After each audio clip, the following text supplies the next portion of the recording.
Hi guys, I'm Nina and you're the Raving hipsters, and I'm going to review the Hunger Games movie because a little note, if you have not read the books, I would suggest the SourceFed review, which I will link right here. So it'll be right over there.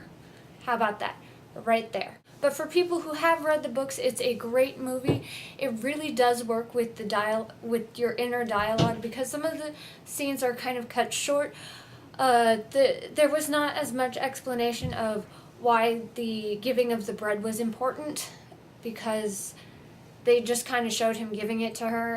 And if you haven't seen the movie, I highly suggest it. I really loved it. If you're an emotional person like me and you've read the book, you will probably start crying within the first 15 minutes of the film. Yeah, it's very, very dramatic. It's very good. Jennifer Lawrence is an awesome actor I'm just getting more and more respect for every day.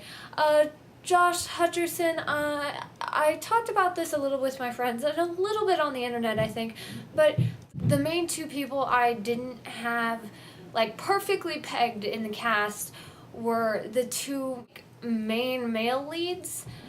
Josh Hutcherson looked a little too young to be standing by Jennifer Lawrence as a 16-year-old, and Liam Hemsworth, I could have seen him playing Peeta. I think he would have played an awesome Peeta, but I don't know who I would have picked for Gale.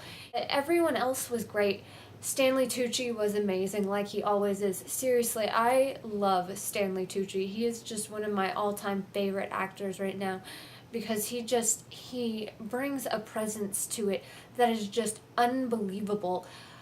And Elizabeth Banks, this was one of the first movies I haven't seen her where she's like overly sarcastic to anyone.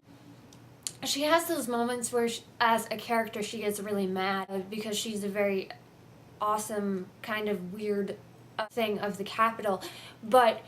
And speaking of, they got everything right about the Capitol. I was worried that they were going to downplay it, and they were going to downplay the makeup and all of this, but they did a really good job, and I'm glad that V. Neal and Glenn Hetrick, yeah, that's the other one, and the season 1 Face-Off winner got to do the makeup.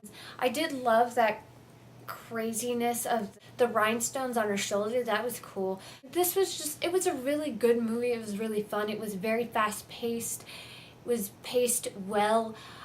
They did Rue's death with integrity. I really enjoyed that, because that's one of the main turning points in the book, and it is something that is could have gone very wrong, very corny, very cheesy, very quickly, but it didn't. Great music, great sound editing, great sound design.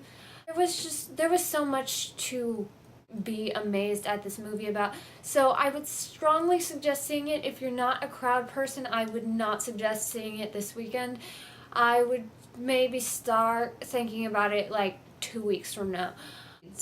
And it feels very much like a documentary, which I think is definitely true. It does feel like you're in these people's lives for 1 minute. So I think it's really interesting that this is going to go this way, and I can't wait to see the next one next year. I can't wait to see who they cast in certain roles like Finnick and Joanna, because those are two of my favorite characters in the entire series.